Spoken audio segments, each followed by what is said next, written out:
अस्सलाम वालेकुम दोस्तों, मैं हूं हारिस खान। बेंगलुरु में जो घटना हुई है, वहाँ पे हमारे पैगंबर मोहम्मद सल्लल्लाहु अलैहि वसल्लम की शान में गुस्ताखी वाला पोस्ट, यानी कि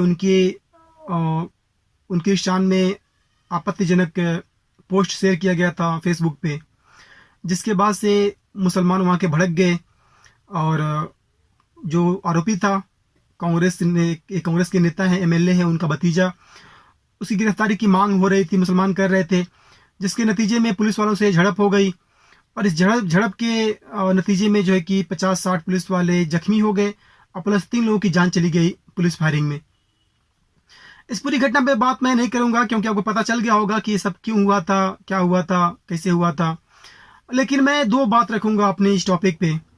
पहली बात उन लोगों के लिए कि मैं देख रहा हूँ सोशल मीडिया पे इस पे चर्चा हो रही है। कुछ लोग ऐसे हैं जो कि बहुत से लोग ऐसे हैं जो मुसलमानों की बुराई कर रहे हैं, यानी कि इस घटना को लेकर के मुसलमानों की खिंचाई कर रहे हैं कि मुसलमान दंगाई होते हैं, ये लोग झगड़ा लड़ाई करते हैं, इनको अमन शांति पसंद नहीं है, वगैरह वगैरह ऐसी बातें कर रहे हैं लोग।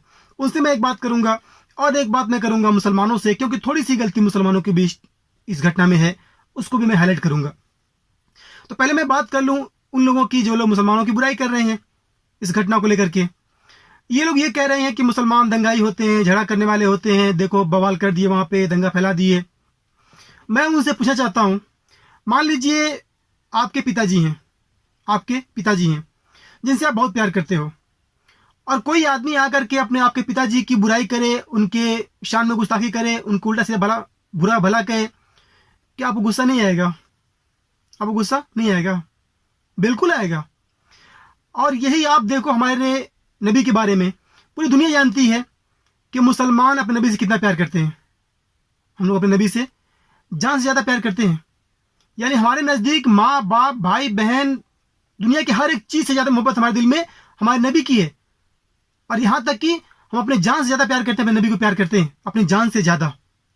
और उसी नबी की शान में गुस्ताखी करोगे, उस नबी को आप बुरा भला कहोगे, हमें बुरा नहीं लगेगा, गुस्सा हमें नहीं आएगा कि क्यों आप करते हो बुराई। अब जब गुस्सा आएगा, लोग क्या कर रहे थे, यही अरेस्ट करने की मांग कर रहे थे, तो मुसलमानों की क्या गलती इसमें? अगर अरेस्ट टाइम पे आप कर लिए होते हो उस आरोपी को, जांच बाद में हुई होती, तो शायद बवाल ना होता। मैं मानता हूं कुछ भीड़ जो है कि बेकाबू हो गई या कुछ गलती इनकी है, मैं उस पर हाईलाइट उसको करूंगा मैं। लेकिन पहली गलती तो प्रशासन की ही है कि वक्त पे आप उसको गिरफ्तार करते और जांच होती कि भाई क्या हुआ है। तो जब आप ऐसा करोगे, अक्सर देखा जा रहा है, हर जगह ऐसा हो रहा है कि लोग जो भी उठ के आ रहे हैं, लोग नबी की शान में गुस्ताखी कर रहे हैं, लोग इस्लाम को बुरा भला कह रहे हैं, लोग नबी को बुरा भला कह रहे हैं लोग। तो भाई आप करोगे बुराई, तो भाई बवाल तो होने वाला है ना। तो मैं मानता हूं कि वहां पे जो मुसलमानों ने जो एक्शन लिया वो बिल्कुल सही नहीं था। अब तो मैं बात करूं मुसलमानों से भी, एक छोटी सी उनको भी मैं नसीहत कर दूं। मुसलमानों देखो, अल्लाह पाक कुरान शरीफ में फरमाते हैं, ऐ ईमान वालो, जब तुम्हारे पास कोई खबर पहुंचे तो तुम उसकी तहकीक कर लो। पहले तहकीक कर लो, फिर कोई कदम उठाओ उसके ऊपर। इसके लिए देखो आप, जब मेरे पास कोई बात पहुंचती है ना, कोई न्यूज आती है ना, मैं तुरंत वीडियो नहीं बनाता हूं। पहले मैं थोड़ा सा वेट करता हूं, तो जांच करता हूं सही से कि क्या हुआ एक्चुअली में, प्रॉब्लम क्या है, क्या हुआ था, क्या नहीं हुआ था। उसके बाद अपनी राय रखता हूं मैं उस टॉपिक पे। इसके लिए मेरी वीडियो लेट आती है किसी भी टॉपिक पे। तो क्यों लेट करता हूं मैं? अपने रब के फरमान के ऊपर कि मैं नबी, रब ने कहा है कोई भी खबर आए तो पहले जांच पड़ताल कर लो, पहले देख लो हकीकत क्या है। ऐसा ना हो कि तुम जस्ट जज्बात में आके कोई कदम उठा लो, अब बाद में मालूम पड़े कि यार ये तो खबर गलत थी या तो कुछ और मतलब था खबर का, फिर आपको पछताना पड़े। तो इस पे मैं अमल करता हूं। तो हम मुसलमानों को इस पे अमल करना चाहिए, इस टॉपिक पे। अब देखो आप, जो पुलिस ने पूछताछ किया है उस आरोपी से, जिसका नाम पी नवीन है, उसने कहा कि मैंने ये पोस्ट शेयर नहीं किया अपने फेसबुक से। उसने कहा कि मेरी आईडी जो हैक हो चुकी है। अब क्या पता झूठ बोले से बोल रहा है, वो तो जांच का विषय है। लेकिन जस्ट आप गुस्सा हो गए, भड़क गए, सामने आकर के आप जमा होकर के पुलिस से पंगा ले लिए। भाई पुलिस से पंगा आप क्यों ले रहे हो? जिससे आपको इंसाफ लेना है उससे आप झगड़ा करोगे, फिर इंसाफ देगा कौन आपको? तो ये बहुत बड़ी गलती है मुसलमानों की। मैं देखता हूँ कई बार ऐसी गलती मुसलमान कर देते हैं कि प्रशासन से लड़ जाते हैं। ये गलत काम है यार।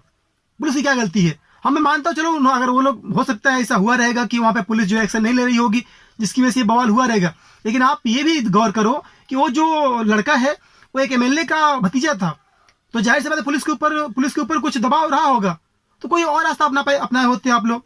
जैसे वहां पे 1000 लोग इकट्ठा हो गए थे, हजारों की भीड़ वहां पर इकट्ठा हो गई थी, उनमें 100 लोग अगर FIR कराए होते उसके खिलाफ तो थोड़ा सा लेट सही लेकिन कार्रवाई हुई होती उसके ऊपर। और अगर कार्रवाई नहीं होती तो फिर जो एक आशिक रसूल करता है वो होता। जब उसको इंसाफ नहीं मिलता मुसलमानों को फिर अलग बात है, फिर उसके बाद से जो करना चाहिए आशिक रसूल को करना चाहिए वो तो होता, अलग बात है। लेकिन हमें जो है कि थोड़ा सब्र करना चाहिए था यार, थोड़ा सब्र करके उसके ऊपर FIR करते। मैं मानता हूँ गुस्सा आएगा और जज्बात हमारे बिल्कुल ये होते हैं, मजरूह होते हैं इससे, लेकिन हमें सब्र का दामन नहीं छोड़ना चाहिए, थोड़ा सब्र से काम लेना चाहिए। और जैसे मैंने वो आयत आपको सुनाई, तर्जुमा बताया आपको, आयत का तर्जुमा, जब आपके पास कोई खबर पहुंचती है तो पहले आप उसकी जांच पड़ताल कर लो, थोड़ा तहकीक कर लो, उसके बाद से कोई कदम उठाओ। तो मुझे लगता है मुसलमान इसमें थोड़ा जल्दी कर दिए, जल्दबाजी कर दिए, थोड़ा सब्र करके उसके खिलाफ FIR कराए होते और फिर बाद में उसको बिल्कुल सजा मिलती उसको। तो ये कुछ मेरी इस पर राय थी दोस्तों, प्लीज थोड़ा सब्र का काम लो यार। देखो कितनी बदनाम कर रहे हैं लोग, अब यही हुआ है। अब देखो सोशल मीडिया पे कितना बदनामी हो रही है, मुसलमानों को बदनाम कर रहे हैं लोग कि मुसलमान जो है कि दंगाई होते हैं, झगड़ा करने वाले होते हैं वगैरह वगैरह। तो मैं मानता हूँ गलती मुसलमानों की थोड़ी सी है और ज्यादा गलती पुलिस वालों की है, क्योंकि टाइम पे अगर वो लोग कार्रवाई किए होते। और मुझे पूरा यही लगता है कि वो नेता का भतीजा था, इसकी वजह से पुलिस वालों पर दबाव रहा होगा, जिसकी वजह से पुलिस वाले कार्रवाई सही से नहीं कर पाएंगे, टाइम पे नहीं कर पाए रहेंगे, इसके नतीजे में ये बवाल बढ़ा रहेगा। ऐसा मेरा ऐसा सोच है, मुझे ऐसा लगता है। तो ये कुछ मेरी इस राय है दोस्तों। अगर मेरी राय को पसंद आए प्लीज वीडियो को लाइक कीजिए, कमेंट कीजिए, आप बताइए मुझे कि आप क्या सोचते हो इस दंगे के बारे में। फिर आज की thanks for watching, Allah Hafiz.